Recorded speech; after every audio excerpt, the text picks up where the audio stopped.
Hello guys, magandang hapon at welcome po sa aking TV channel Aris Vlog ng Zamboanga del Norte. So ito yung service ko sa likod.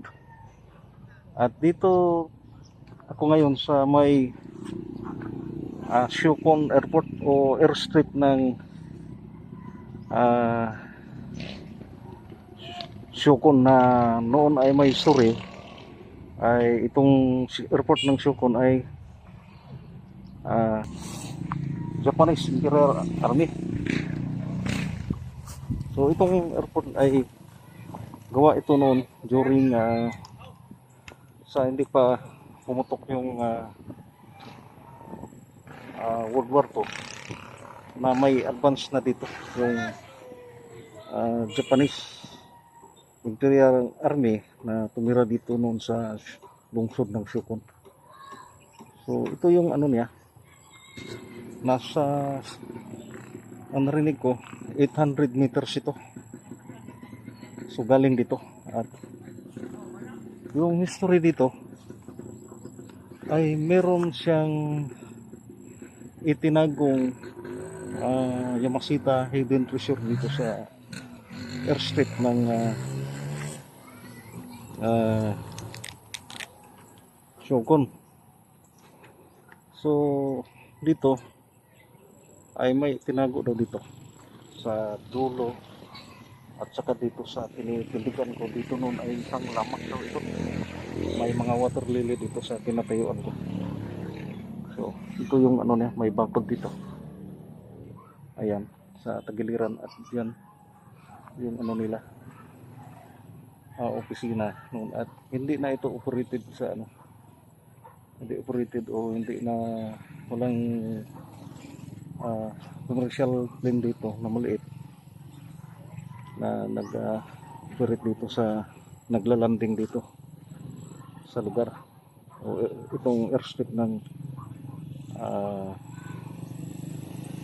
Siocon Airport. So itong airport na ito, may nakapagsabi kasi sa akin yung bahay nila ay gawa din ng Japanese Imperial Army.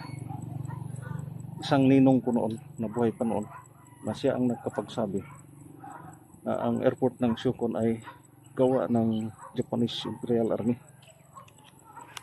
Ayan guys, so dito tayo ngayon sa dulo. At doon din sa unan ay doon mag-landing yung maliit na aeroplano dito. Yung 6-seaters, 12-seaters magla-landing dito. Ayan.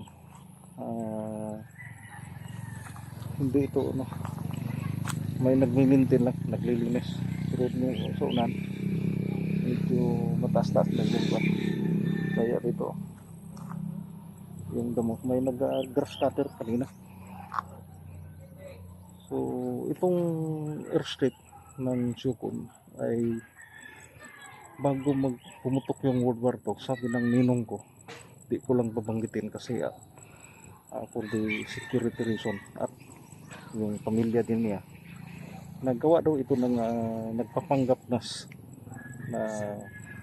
isang negosyante noon na hapon na noon ay ang pakay nila ay gumagawa ng mga bahay dito. Hinahire sila pero di alam ng iba na official pala ng Hapon na nakatira dito sa lugar ng Siocon, Zamboanga del Norte. So ayan, yung unahan na yan doon sa dulo, doon maglalanding at papunta dito sa hinatayuan ko. Ayan, yung opisina nila, Siocon Community Airport. Ayan. At may ano dito, iwan ko kung may nakuha na mas, kasi ang nabanggit dito ang ninong ko ay kaibigan kasi niya yung nagpapanggap na carpenter, na sabi niya binigay yung lumang mapa noon sa kanya bago sila nadakip. At noon pinakita, pero di ko na alam kung saan na yung mapa kasi patay na yung ama, yung mga anak na lang na may nakapagsabi dito sa airport o restricting dito na ay may dalawang deposit doon sa dulo pinatayuan ko. Ayan, ito may ano yan, provincial road. So, dito sa lugar ay ano dito, parang may malaking lamat dito na may maraming mga water lily dito daw noon nilagay sa lamak na may tubig. So ito ngayon ay tinatambakan ng graba kaya hindi na makita yung lamak. Ayan yung motor ko, XR150. So dito hindi na kasi operated ang airport na ito kaya nakatambay lang. So may history talaga na gawa ito ng mga parang intelligence siguro ng Japanese Imperial Army na noon ay nagpapanggap na carpenter.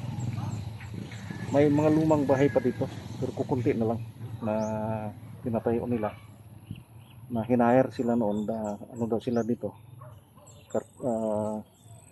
carpenter at businessman. So hanggang sa pumutong yung lugar to, ano na sila, may nailagay na dito. Ang airport ay nilagyan ng deposito ng Yamashita Treasure doon sa dulo na kung saan maglalanding yung aeroplano, at dito sa pinatayuan ko. Hindi lang malaman kung saan dito kasi lamak kasi ito dito noon. Ayan. So ang airport, sabi na narinig ko rin doon sa Surigao-san o Golden Boy na may nilagay. So kaya ito may nakaplano din ako na puntahan ko, kaya nandito na ako ngayon na sana ay may maganda tayong mai-share sa inyo o maibahagi sa inyo. Sana po paki-like and subscribe po sa aking TV channel, Haris Vlog ng Sumbonga del Norte. So may ano tayo, may